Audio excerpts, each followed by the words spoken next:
What's going on, you guys? It's your boy Khalil, aka Little Creative, aka Trafalgar Lil, and welcome to my room. So, for those of you who know me, I like to come up with all kinds of what ifs. If I were in this universe and I had a character, what would my character be like? Or if these characters from different universes or timelines crossed, what would their interactions be like? Or who would win in a fight? So, I came up with this entire unnecessarily elaborate note in my phone about an anime war series. I came up with certain characters that fit certain categories that I think might be useful in an anime war. And then I put it in one of my group chats and told my friends, pick from these categories and let's have a conversation about who you think's army would win against another person's.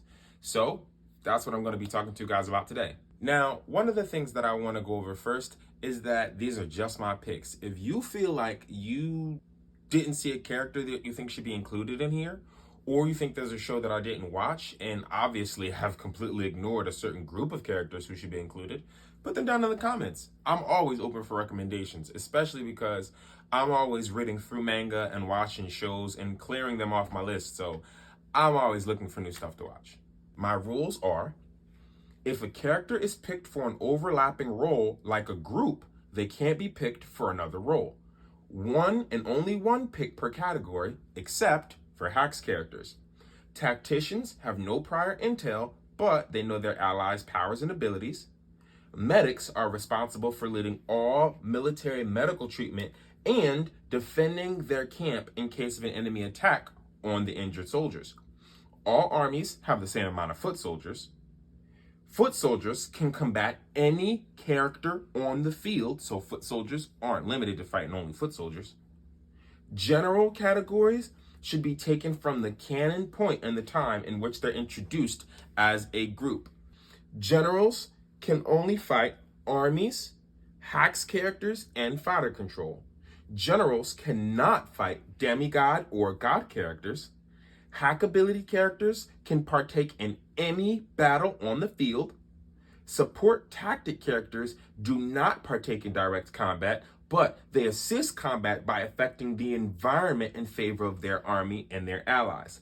Fodder control can fight any character on the field, also known as the strongest. Demigod characters have to fight their opposing demigod characters first. God characters have to fight and defeat their god character enemies first. And there are no omnipotent characters. They're to be banned because obviously they're omnipotent. And lastly, for the sake of the war, undying characters who can't be killed and may need to be sealed would be considered defeated if they lose a fight on the battlefield. Now, I know that does sound like a lot of rules, but the purpose is to keep everything fair and balanced. Now, with all those extra rules out the way, let's talk about the different categories and the characters I picked to fit into each category. First off, we have the Tacticians. Now, mind you, no tactician has prior knowledge of their enemies, but they know how all of their allies' powers work. We got Shikamaru Nara from Naruto, Lelouch Lamprose V. Britannia from Code Geass, Fleet Admiral Sengoku from One Piece, Sora and Shiro from No Game No Life, Armin Arlo and Commander Erwin from AOT. I kind of had them together as a team. The lead medic is responsible for protecting the injured and for healing them. We have Captain Retsu Unohana and Orihime Inoue, both from Bleach. We have Sakura, you could take her Boruto version, Wendy Marvel from Fairy Tail, Marco the Phoenix from One Piece, and Charmy from Black Clover. The Foot Soldier Army. Remember, they can combat any enemy on the field. First, we got White Zetsu and the Shinobi Alliance, both from Naruto, the Pirate Grand Fleet from One Piece, a horde of basic hollows from Bleach, the Holy Knights of Leonis from Seven Deadly Sins, Cursed Sorcerer Society from JJK, that's a mouthful, the Government Marines from One Piece, an army of ghouls from Tokyo Ghoul, and the Seirete Shinigami / Soul Reapers, not including the Gote 13 because they're in the next category. Generals can't fight gods or demigods. They kind of can fight everybody else. We have the Akatsuki from Naruto, the Worst Generation from One Piece, the Espada from Bleach, the Magic Knight Captains from Black Clover, and the Gote 13 from Bleach as well, excluding Genryusai Yamamoto because that wouldn't be fair. Then we got the Hacks unit. And remember, you get two of those picks. So first we got Yohak. Then we have reanimated Nagato or reanimated Itachi. We have Merlin from Seven Deadly Sins, Luffy, Gojo, Dio, Asta, and Sung Jin Woo from Solo Leveling, for those of you who may not have watched it yet. For ground field support tactics, remember, they cannot partake in direct combat.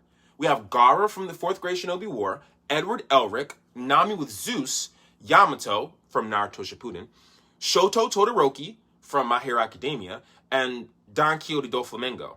Now, my favorite category, Fighter Control, the strongest, and they can fight anybody.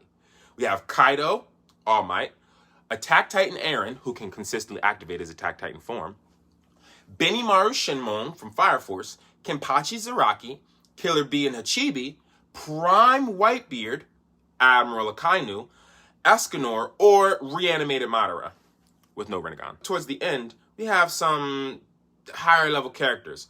All demigod and god characters have to fight each other before fighting anybody else. Demigods, we have Naruto Uzumaki, Ichigo Kurosaki, Meliodas, or Natsu Dragonil.